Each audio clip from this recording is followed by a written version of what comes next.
Bonjour, bonjour à toutes et à tous, bienvenue.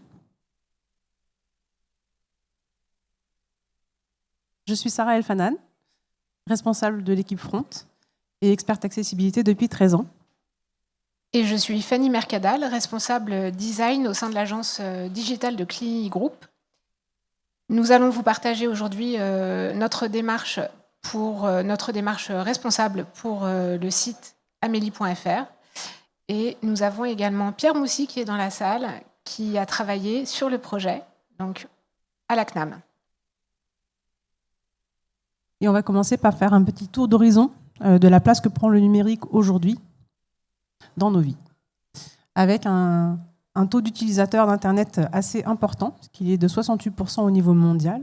Et c'est une proportion qui continue de croître, puisqu'on a 136 millions d'utilisateurs en plus en 2024. Le numérique touche tous les aspects du quotidien. Donc les réseaux sociaux, bien sûr, avec 5 milliards d'utilisateurs actifs. Ça représente 64% au niveau mondial, c'est-à-dire quasiment l'intégralité des utilisateurs d'Internet. Les démarches en ligne, donc la dématérialisation a rendu les démarches plus simples, plus efficaces et plus disponibles. Le commerce en ligne, avec de nouveaux modèles économiques, type Amazon ou encore pour l'habillement Shein. Et l'économie du partage, avec, pour le logement par exemple, pour l'hébergement Airbnb. Et puis, il y a beaucoup de technologies émergentes. On en a parlé beaucoup tout à l'heure, l'IA, bien sûr, les objets connectés, les crypto-monnaies, la réalité virtuelle, etc. Alors, le numérique en France, c'est 4,4% de l'empreinte carbone. L'empreinte carbone, c'est la quantité de gaz à effet de serre émis dans l'atmosphère. Donc, c'est un petit chiffre, ça paraît peu, mais ça pourrait augmenter de 60% d'ici 2040. Et actuellement, au niveau mondial, l'empreinte environnementale du numérique dépasse déjà celle de l'aviation civile. Donc, ça pèse lourd dans la balance écologique. Et ça ne cesse d'augmenter avec la généralisation des usages et le renouvellement accéléré des équipements. Alors, face à ces enjeux, il va falloir qu'on imagine un numérique plus durable, plus inclusif. Et pour ça, on a 2 leviers d'action, avec l'accessibilité et la réduction de notre empreinte écologique. Alors, pourquoi fallait-il repenser le site amélie.fr ? On va commencer par présenter amélie.fr. Donc, c'est le portail d'information et de services de la Caisse nationale d'assurance maladie. C'est un site qui est destiné aux assurés, aux professionnels de santé et aux entreprises. Et c'est la porte d'entrée dans l'écosystème digital de la CNAM.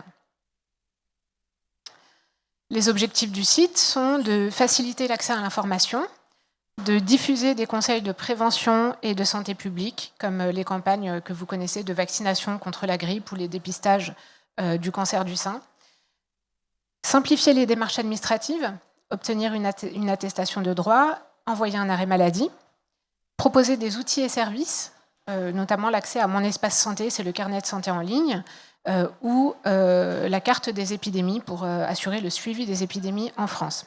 Et bien sûr, vous connaissez tous le compte Amélie qui permet de suivre ces remboursements. Alors, la relation entre CLI et la CNAM, c'est une relation qui dure depuis plus de 15 ans, qui a démarré en 2008 avec la reprise du site existant, à l'époque en Typo 3. En 2015, il y a eu lieu une refonte complète qui a permis un passage à Drupal. En 2019, c'était la création du site institutionnel assurance-maladie.fr. En 2020, il y a eu pas mal de choses de faites, bien sûr, sur Amélie, qui était un des acteurs de la lutte contre le Covid, avec des informations sur les gestes barrières, les symptômes, des facilitations pour les... Excusez-moi, j'ai un trou. Des facilitations pour les assurés, pour obtenir des arrêts maladie, par exemple. Et en 2023, nous avons amorcé un virage vers l'éco-conception, avec un objectif de réduction du bilan carbone du site, tout en maintenant un haut niveau d'accessibilité. Alors, les expertises que nous mettons à disposition de la CNAM, ce sont l'UX/UI, le SEO avec notre partenaire Naper, l'accessibilité et l'éco-conception. Et côté gestion opérationnelle, nous nous occupons du cadrage technique et fonctionnel, des maintenances, de la sécurité, des performances et également un support de niveau 3. Alors, cette transformation éco-conception repose sur une promesse forte, celle d'offrir un site accessible à tous sans exception, et de le concevoir avec une approche d'éco-conception pour limiter son impact environnemental. Pourquoi c'est important ? On parle ici d'un site à très fort trafic. On a 65 millions d'assurés en France et c'est 320 millions de visites par an sur le site amélie.fr. Au niveau accessibilité, on connaît 5, 6 même grandes familles de handicap. On sait qu'en France, il y a au moins 13% d'utilisateurs en situation de handicap. C'est probablement un chiffre sous-évalué puisque tout le monde ne se déclare pas. Et donc, on peut facilement imaginer que les assurés d'Amélie.fr sont également au moins 30% à être dans cette situation. Du côté de l'impact environnemental, on a évalué les impacts du site.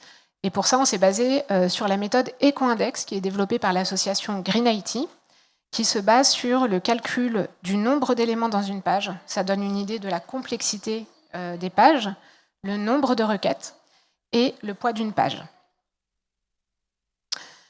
Cette méthode est intéressante parce que ça nous donne des indicateurs qui sont simples et faciles à comprendre, faciles à comparer au fil des évolutions dans le projet, faciles à communiquer avec le client. Donc on a une note sur 100 associée à une lettre qui va entre A et G pour les notes les plus défavorables.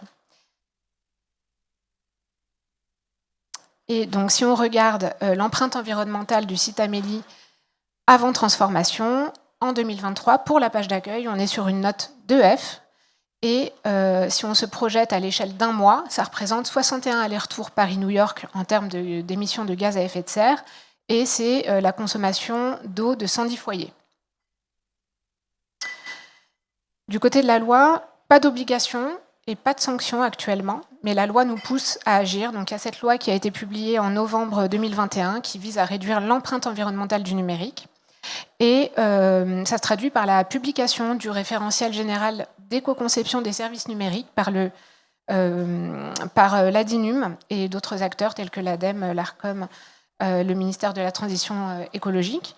Et donc on se base sur ce guide pour choisir et appliquer les bonnes pratiques dans la vie du projet. Côté accessibilité, on a également un référentiel, le référentiel général d'amélioration de l'accessibilité, qui s'appuie sur la loi de 2005, donc qui doit permettre l'égalité des citoyens pour pouvoir accéder aux démarches, mais également participer à la vie citoyenne. Et depuis le 28 juin 2025, donc il y a 3 jours, c'est également une obligation pour les commerces en ligne, notamment, de pouvoir proposer des produits et des services accessibles aux consommateurs. Contrairement à l'éco-conception, il y a des sanctions en France pour l'accessibilité, notamment des amendes qui peuvent aller jusqu'à 50 000 € pour les administrations publiques. Quelle démarche on a appliquée ? Alors la première étape, ça a été de prioriser les actions en nommant un référent côté CNAM et un référent côté CLI, qui se sont occupés de piloter le backlog et de participer aux réunions d'arbitrage. Lors de ces réunions d'arbitrage, l'idée était de planifier les actions en fonction de leurs gains en éco-index et de leurs termes moyen ou long terme. En termes de cadrage, on a créé un design system pour Amélie.fr. Donc ça permet d'avoir tout au long du projet et au fil des futures évolutions une cohérence visuelle et fonctionnelle au niveau des composants. Et ça permet également de renforcer l'identité visuelle de l'assurance maladie. Et pour ne pas travailler dans notre coin, il y a également des tests utilisateurs qui ont été faits pour vérifier que les parcours sont bien compris par les utilisateurs. Et on s'est appuyé sur les retours pour améliorer les maquettes et les parcours. Au moment de la réalisation, on a développé par incrément de valeur, qu'on a mesuré ensuite.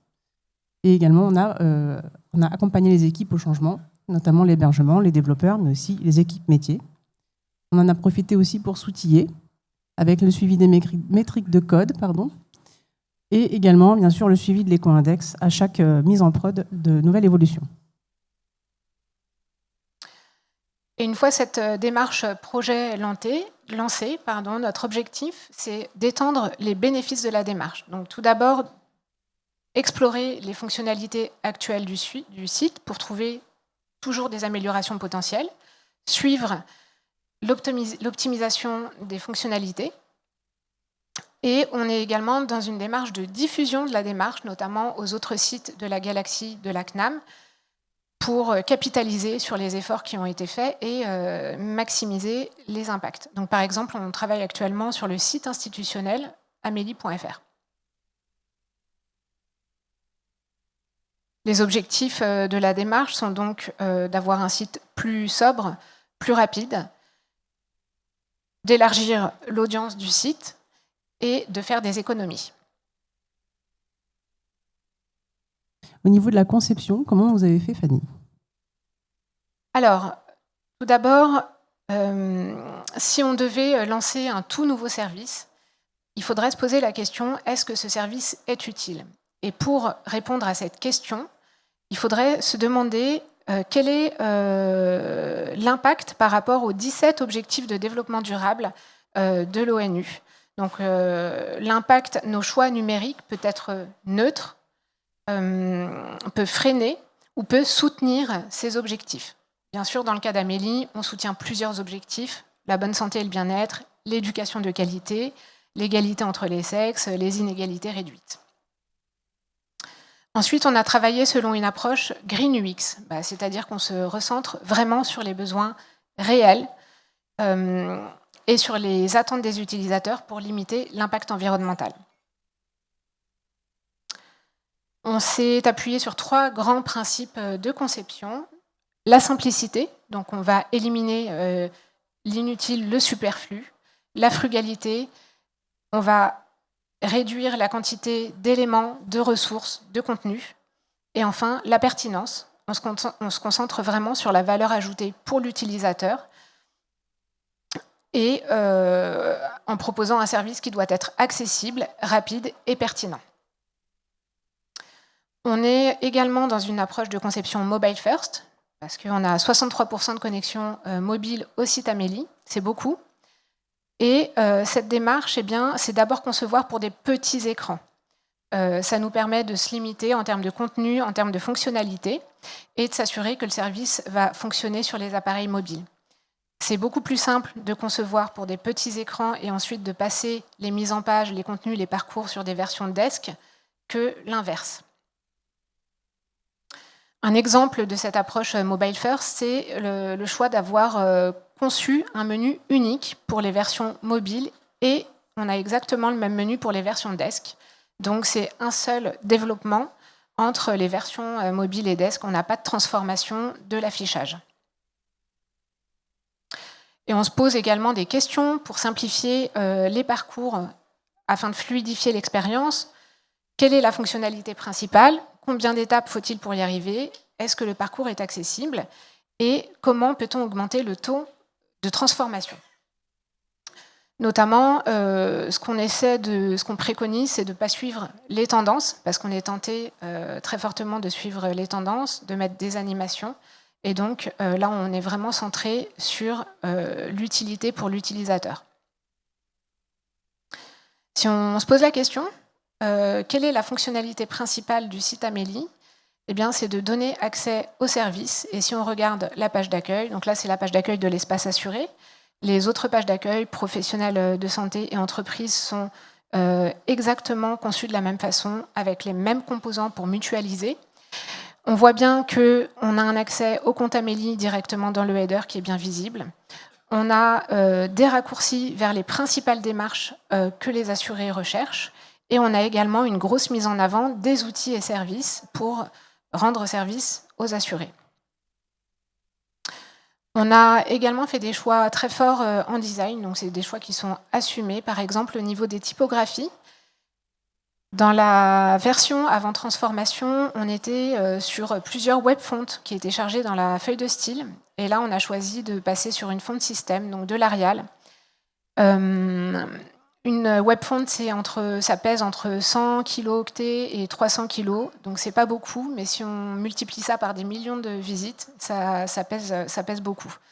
Voilà. Et l'Arial, c'est une typo qui est présente dans tous les systèmes, donc ça garantit un bon affichage sur tous les systèmes et sur tous les devices. Tout à fait. Et donc cette compatibilité, elle est aussi importante pour l'accessibilité, puisqu'on va éviter justement d'avoir des web fonts qui ne se chargent pas, par exemple, et donc qui vont poser des problèmes de lisibilité. Et puis les fontes, en général, système, sont conçues pour être lisibles par un maximum de monde. Donc, a priori, elles intègrent déjà un certain niveau d'accessibilité. On a également fait un travail de rationalisation de la palette de couleurs. Donc là, ce que vous voyez, c'est l'exhaustivité des couleurs qui sont présentes dans le site. Donc il n'y en a vraiment pas beaucoup, sachant qu'on a aussi les couleurs qui sont dédiées aux espaces assurés, pro de santé, entreprise. Donc dans la création, finalement, la couleur est beaucoup apportée par les visuels qui sont présents dans les pages. Voilà. C'est des couleurs qui ont été choisies pour assurer un contraste suffisant par rapport à l'accessibilité. Et nous avons créé un design system complet. Donc le design system, eh bien, c'est la boîte à outils de référence qui pose les styles de texte, les couleurs, les composants qui sont censés être utilisés et réutilisés dans le design lors des évolutions. Donc ça permet vraiment de cadrer le design. Et le design system, c'est également important pour l'accessibilité, puisqu'on va développer ces composants de façon accessible, et comme on va les réutiliser, voire les faire évoluer, eh bien, on a déjà une base accessible qui va nous permettre d'atteindre un bon taux. Comment identifier les opportunités d'allègement ? Eh bien, on l'a fait grâce à l'analytics. Et concrètement, on a éliminé ce qui n'était pas essentiel. Donc, par exemple, la version contrastée du site sur le site avant, il y avait donc une version contrastée pour pallier au fait que la charte ne prévoyait pas des contrastes suffisants dans certains cas. Là, comme la refonte a permis d'avoir des contrastes suffisants, on supprime cette petite fonctionnalité. La centralisation des vidéos sur une même et unique plateforme, donc qui évite de disperser des données et qui permet aussi d'avoir à accepter les cookies sur une seule et unique plateforme. La suppression des podcasts intégrés dans les pages. Donc, au lieu d'avoir du code pour intégrer les podcasts, on les externalise. En fait, ils sont à nouveau sur la plateforme sur laquelle ils étaient au départ, mais on met un lien directement vers ces podcasts. Ça évite d'avoir du code embarqué. Les métadonnées inutiles, c'était le cas par exemple des favicons. Il y avait un favicon pour iOS, un pour Android, etc. Donc, on a choisi un format SVG compatible pour tout le monde et on se retrouve avec un seul favicon par exemple. Ou encore la popine de partage sur les réseaux sociaux, qui était une petite fonctionnalité pas forcément très utilisée, qu'on a remplacée par un lien qui permet de copier l'URL pour pouvoir toujours la partager à sa guise. On a également supprimé des contenus, donc notamment des contenus qui étaient obsolètes depuis plus de 2 ans, mais aussi des contenus lourds qui contenaient des vidéos et qui étaient peu consultés. Et on a également fait un travail de simplification de certaines fonctionnalités accessibles par exemple depuis la page d'accueil. Je pense à l'accroche qui mène au glossaire. Donc, auparavant, on était sur une accroche qui présentait tous les liens vers toutes les lettres de l'alphabet du glossaire. Et maintenant, c'est simplement une accroche avec un call to action qui mène vers la page glossaire. On a également fait quelques ajustements techniques. On a changé de module de consentement. On est passé de tarte au citron au régime, qui est plus léger. Et on a également optimisé les paramètres de cache sur les serveurs d'hébergement, passant parfois de 24 heures à 1 an. Et tout ce travail nous a permis, en l'espace d'1 an, de faire remonter pour la page d'accueil la note. Donc on est passé de F à C. Et nous avons réduit de 68% la complexité de la page. Là, on parle de la page d'accueil en particulier. Le site était déjà partiellement conforme au RGA depuis 2020 et avec toutes ces évolutions, il y a un nouvel audit en cours. On espère au moins aussi bien, voire encore mieux. Et ce travail a porté ses fruits puisque depuis cette transformation, on constate 20% de visites en plus sur le site. Et concrètement, des bénéfices pour les utilisateurs, donc une navigation plus fluide et plus intuitive sur mobile notamment, une interface plus lisible et plus claire, plus facile à comprendre, un accès pour tous les publics et une expérience cohérente grâce à un design rationalisé et unifié. Il y a également des bénéfices pour l'organisation, notamment une meilleure performance environnementale, une conformité qui est renforcée par rapport aux normes d'accessibilité, on l'a vu avec le design system par exemple, des coûts de maintenance réduits, liés notamment à la complexité de la page et à la réduction du nombre de requêtes, et aussi, cerise sur le gâteau, une contribution plus simple pour les équipes métiers. Et de manière plus générale, cette transformation responsable permet de renforcer l'exemplarité de l'assurance maladie en tant qu'acteur responsable et inclusif. Et ça ne s'arrête pas là, on continue. Il y a eu un pré-audit RGESN qui a été fait, et puis on continue l'amélioration de l'accessibilité, puisque Amélie.fr est un site qui vit beaucoup. Donc c'est quelque chose qu'il faut tout le temps garder en vigilance. Voilà, merci beaucoup à toutes et à tous de votre attention.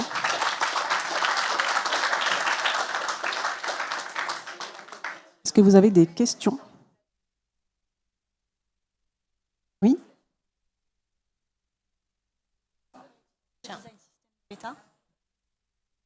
Je repose la question. Pourquoi vous n'avez pas utilisé le DSFR de l'État qui, normalement, est éco-conceptualisé?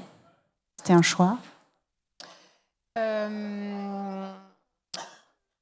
On s'est inspiré sur certains aspects de la bonne...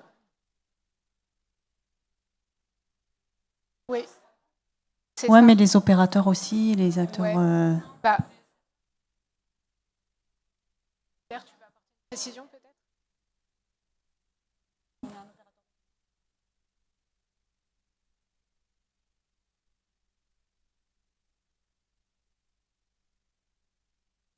Ouais, c'est toujours une question, le DSFR, est-ce qu'on l'applique, est-ce qu'on ne l'applique pas, dans quel contexte?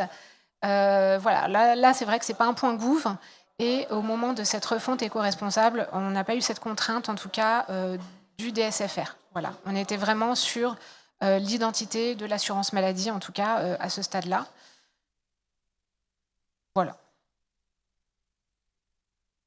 C'est pas un rejet, pardon, c'est pas un rejet du DSFR, hein, parce qu'il y a des très bonnes choses dans le DSFR, des bons principes de design, donc c'est vraiment juste que la décision à ce moment-là, c'était celle de garder, de se baser sur l'identité Amélie.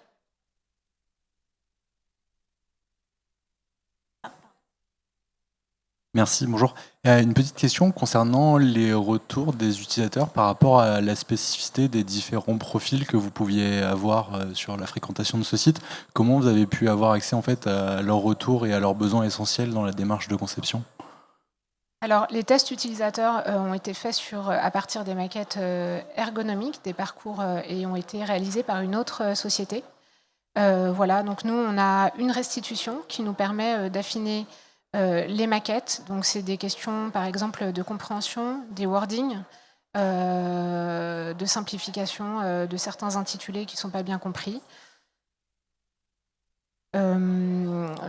De notions au sein, par exemple, de la page d'accueil, de la mise en page, où est-ce qu'on devrait positionner les services versus les actualités, des choses comme ça qui nous ont permis d'affiner.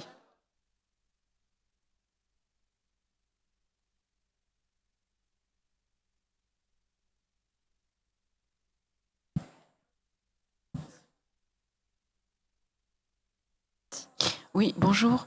Je voudrais vous demander... on avait parlé de backlog là, sur le site Amélie.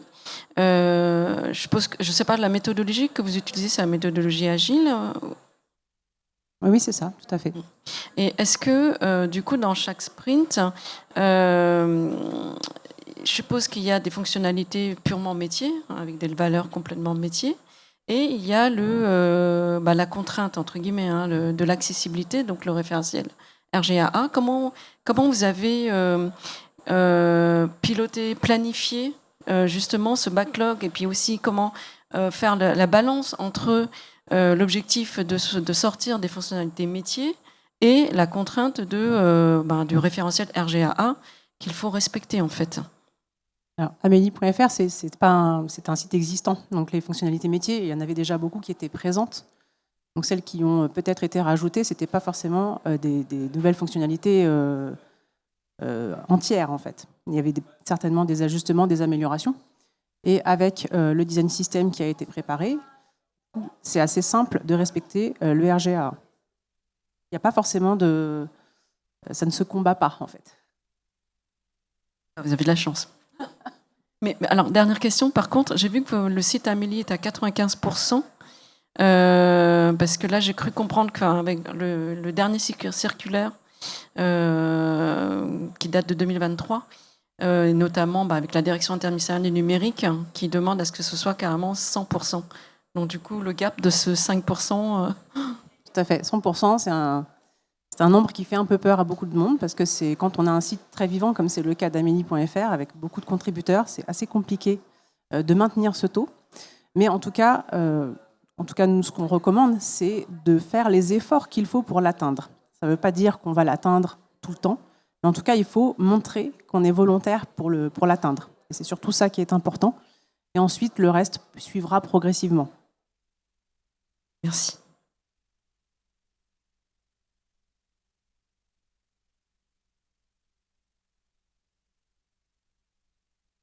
Merci déjà pour ce que vous avez fait, super. Sur l'éco-index, en fait, est-ce que vous avez des résultats en fait sur la satisfaction des usagers? Parce que c'est assez contraignant. Alors c'est super par rapport à l'environnement, etc. Mais est-ce que pour autant la refonte avec ces contraintes-là a généré une meilleure satisfaction usagers? On n'a pas de chiffres. J'allais dire l'éco-index n'a pas de rapport effectivement avec la satisfaction des usagers. C'est ça. On n'a pas de chiffres de la satisfaction des utilisateurs en rapport en particulier avec l'éco-index.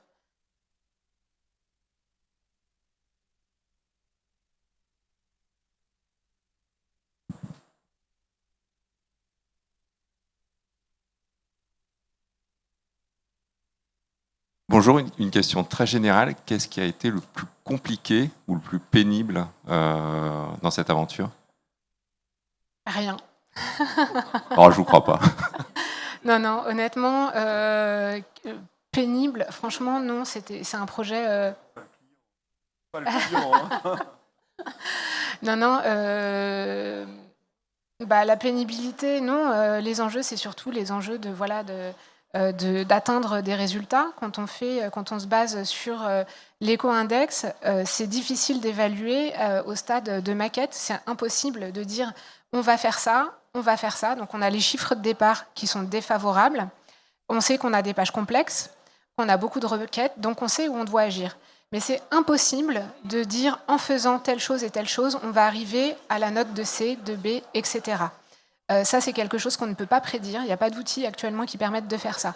Donc en fait, le stress, je dirais même plus que la pénibilité, c'est à ce niveau-là. C'est-à-dire qu'on fait plein d'efforts et on ne peut mesurer ces efforts-là qu'une fois que le site est prêt à mettre en prod.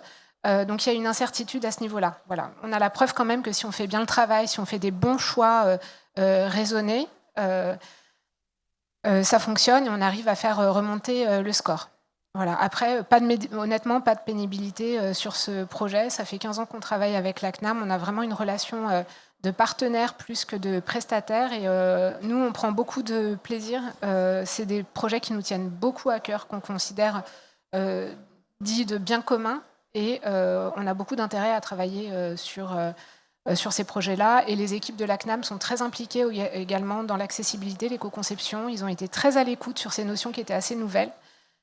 Voilà, je ne sais pas si ça répond. Peut-être un peu, c'est que l'éco-conception, on est vraiment dans une démarche de simplification et ça nous a permis de supprimer des fonctionnalités finalement qu'on avait fait développer dont on n'avait pas besoin. Mais c'est aussi un argument face à des demandes de direction métier qui ne sont pas toujours pertinentes, qui parfois sont difficiles à refuser. Et l'argument de l'éco-conception, tout le monde y est sensible. Et donc, on fait moins de choses inutiles, on est plus efficace dans la démarche. On a vraiment trouvé que c'était quelque chose de vertueux à tous les niveaux, en fait, ce travail de conception.